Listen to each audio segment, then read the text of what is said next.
raboter les os frontaux, j'ai fait raboter les arcades sourcilières, j'ai fait un fox eyes, donc on m'a tiré le regard, j'ai poncé les os de la mâchoire et du menton, ça fait très très mal, c'était la pire opération de la vie. Mais moi en fait je voyais toujours le visage du petit garçon que j'étais et il fallait que je change ça, il fallait que je me féminise. J'étais une enfant très féminine en sachant que je suis née garçon. J'ai un souvenir en primaire, je me voyais pas devenir papy, vieillir en étant un garçon. C'était impensable pour moi, c'était pas possible. Je n'en parle pas jusqu'à l'âge de mes 15 ans. C'était plus possible, je pouvais pas continuer à vivre dans un corps qui ne me correspondait pas. J'en ai parlé à ma mère, je lui ai expliqué ce que c'était. Pour elle, c'était une évidence puisque depuis toute petite, elle savait que j'étais pas comme tous les garçons. Bonsoir à tous, bienvenue sur ma chaîne YouTube. Pour les nouveaux, abonnez-vous, comme ça vous ratez rien. Pour les anciens, je vous remercie infiniment comme tout le temps. On est beaucoup de jour en jour, donc je vous remercie infiniment. Aujourd'hui, petite vidéo, un peu en retard. Et je précise dès le départ, je ne suis pas transphobe, je ne suis pas homophobe, je n'ai pas le temps. Déjà de une. Et de deux, je ne fais pas une fixette sur cette communauté, ils font ce qu'ils veulent. En fait, dans cette vidéo-là, que je vous ai mis, normalement, c'est une personne qui nous raconte sa transition finale, c'est-à-dire les prix que ça lui a coûté, etc. Vous voyez? J'ai déjà fait d'autres vidéos dessus, mais je reviens dessus parce que dans cette vidéo-là, cette personne-là ne fait rien de grave. Évidemment, elle ne raconte pas une histoire, etc. Elle nous raconte juste, elle, son parcours pour sa phase finale de transition. Ok? Jusqu'à là, tout va bien. Maintenant, moi, je me suis permis de vouloir faire cette vidéo-là parce que autant je me dis, ok, ça a réussi, entre guillemets. Mais autant je me dis, dans le futur, on sera amené à malheureusement de plus en plus à sortir avec des personnes que nous, on ne veut pas dès le départ. Vous voyez? Par rapport au cas que je vous avais déjà expliqué, le gars qui s'est ôté la vie dans les vidéos précédentes. Vous voyez? Ça veut dire que moi, je veux bien, ils avancent dans leur mouvement, etc., leur cause, mais que nous, on nous prévienne aussi, en amont.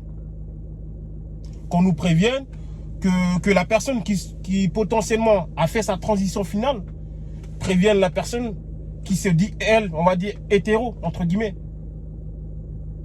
Qu'on soit prévenu. Pour moi, je me dis que c'est normal. Pour les gens, c'est pas encore normal. Oui, mais c'est son dead name, elle a le droit de cacher son passé. Non. Moi, je vous l'ai déjà dit, non. Personne ne doit cacher son passé. Il y aura toujours quelqu'un pour t'aimer, quoi que tu as fait. Quoi que tu fasses, excusez-moi. Quoi que tu aies fait, quoi que tu fasses, il y aura toujours quelqu'un. Donc désolé du bafouillement, mais là c'est du one shot. Et franchement c'est dommage parce que là on se dit quoi?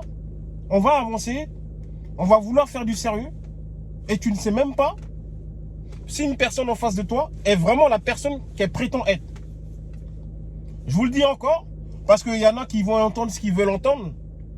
Je ne suis pas transphobe, je ne suis pas homophobe, j'ai pas le temps. Ça me sert à rien en vrai de l'être, en vrai de vrai. Ça me sert à rien. Mais je dis juste que prévenons-nous, faisons attention quand même. Parce que derrière, il y a des répercussions. Derrière, il y a des répercussions. La personne qui fait sa transition finale, qu'elle travaille bien mentalement, qu'elle travaille bien sa psychologie, son mental avant de passer à l'acte. Avant de passer au dernier truc. Parce que on ne peut pas revenir en arrière. J'ai déjà vu des documentaires ou des études. Comme quoi il y a des gens, quand ils sont passés de l'autre côté, ils regrettent, ils veulent revenir dans leurs anciens corps. Mais la vie, c'est pas comme ça. La vie, c'est pas comme ça. Et j'ai l'impression que moi, en tout cas, c'est mon impression, qu'ils sont pas bien encadrés, ils sont pas bien entourés. Les psychologues, comme s'ils avaient acheté leur diplôme sur Internet et ils répondent comme ça. Oui, oui, bon, vous voulez changer? Oui, allez. Ils cochent des cases et après, boum. Le lendemain, ils changent de corps. Et en plus, ça coûte 100 000 € à l'État, par tête, par personne. Vous imaginez? Et encore, ça, c'est les moins chers, parce que ça peut aller encore plus loin. 100 000 €. Et après, 2 mois après, il y en a qui regrettent, qui veulent revenir dans leur ancien corps. Mais c'est pas comme ça. La vie, c'est pas comme ça. La vie, c'est pas un jeu. Ah. D'ailleurs, même, je vais essayer de rouler et puis je vais continuer à raconter là, excusez-moi. Donc non, la vie c'est pas un jeu. La vie c'est pas on fait des trucs et puis on change, on veut revenir en arrière. Non. t'as fait un choix, tu vas jusqu'au bout. Donc je sais pas si on va m'entendre, désolé. Là, je suis dans la voiture. Tout à l'heure, j'étais arrêté. Là, je suis en train de rouler tranquillement, comme vous le voyez. Donc la vie, c'est pas un jeu. Franchement, pensez-y à plus tard. C'est-à-dire si vraiment, si dès le départ, vous êtes en raccord avec vous, c'est-à-dire ne pas vouloir fonder une famille, etc. Il n'y a pas de souci. Mais dites à la personne en face de vous. Parce que la personne en face de vous, elle voudra peut-être fonder une famille, mais biologiquement. Alors oui, il y en a qui ont dit oui, il y a l'adoption, etc. Oui, il y a l'adoption, mais qui vous dit que la personne veut adopter? Il faut lui demander. Il faut bien parler avec la personne. C'est ça le truc. Donc de nos jours, en fait, on banalise cet acte-là de se dire j'avais ma vie d'avant et je m'en fous, je ne lui dis pas. Moi, je vous le dis aussi, de l'autre côté, je vous ai toujours dit que comment ça s'appelle, une femme a le droit aussi de demander le passé d'un mec. Surtout une femme célibataire avec un enfant ou plusieurs enfants. Elle veut se poser sérieusement avec quelqu'un, elle se doit de savoir ou de lui demander si le gars n'a pas fait de la prison. Parce que c'est très très important. Vous le savez. Les mères célibataires, répondez-moi en commentaire si je mens. Normalement, ça devrait être la norme.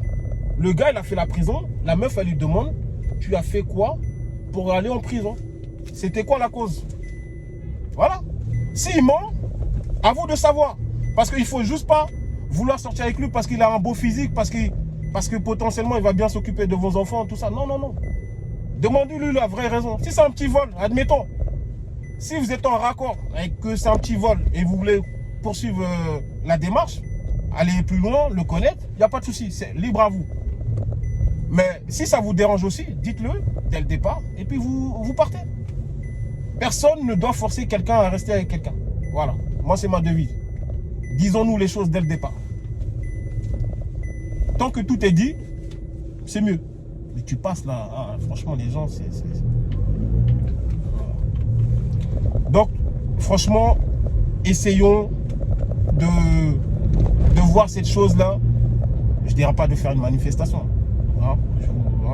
Pas de faire une manifestation. Mais essayons d'être prudents quand même. Essayons d'être prudents parce que, comme je vous ai dit, on va dans un moment où il n'y aura que ça comme cas de figure. Ah oui. Et la société derrière qui dit rien. C'est tout à fait normal. Moi, attention, je ne les traite pas de monstres ou de foires, enfin de monstres de foire, etc. Je ne les traite pas de tout ça. Mais je dis juste que certains, et c'est malheureux, certains l'ont fait par suivisme ou par comment ça s'appelle, par effet de mode. C'était pas un choix délibéré ou réfléchi. Il y en a, c'était par suivisme ou par mode. D'où certains qui veulent revenir en arrière, en pensant que c'était facile de changer de corps ou d'aller de se mettre dans la peau d'un corps qu'on n'avait pas au début, ou d'une sexualité, entre guillemets. Non, c'est pas comme ça la vie. Ça se serait. Ça se serait. Donc on va aller dans un truc où, comme je vous ai déjà dit, moi maintenant je demande l'acte de naissance. Comme on devrait demander aussi le compte bancaire, comme on devrait demander le compte bancaire aussi de la future femme avec qui on va se marier ou le futur homme. Parce qu'il y en a marre de prendre les dettes des gens. Il y en a, ils sont endettés. Vous les voyez riches comme ça. Enfin, je dis riches, beaux gosses, excusez-moi. Mais endettés jusqu'au cou. Et vous vous mariez, boum, boum. C'est vous qui prenez les dettes de la personne. C'est comme ça. C'est la France. C'est les lois. Donc, renseignez-vous aussi. Messieurs, surtout vous. Vous voyez une belle femme, elle a des belles formes. Mais vous ne savez pas, derrière, elle doit de l'argent. Mais, mesdames, vous voyez un mec, il est musclé, il est grand. Mais vous ne savez pas qu'il doit de l'argent aux gens aussi. Renseignez-vous. Ça, c'est important. En tout cas, quand aussi, vous voulez faire du sérieux. Voilà. Ça, c'est les conseils. Mais maintenant aussi, c'est one shot. Si c'est one shot, vous faites ce que vous voulez. Si c'est one shot, il n'y a pas besoin de demander tout ça. Par contre, si c'est one shot, quand même, et la personne a fait une transition, moi je dis qu'elle se doit de le dire aussi. C'est one shot, même si c'est one shot. Parce que il faut que la personne soit du même avis. Voilà, c'est tout. C'est pas on fait ce qu'on veut. Voilà. ça fait quoi encore? Pourquoi il y a encore des bouchons? Enfin bref, c'était une petite vidéo. Je vais pas faire 20 minutes dessus non plus. C'était une petite vidéo. Donc, bonne vidéo à vous. Merci d'être là infiniment. Abonnez-vous, je vous le rappelle encore. C'est gratuit, il n'y a rien à payer. N'attendez pas que ça soit payant pour vous abonner. Je vous laisse, on s'attrape. Merci.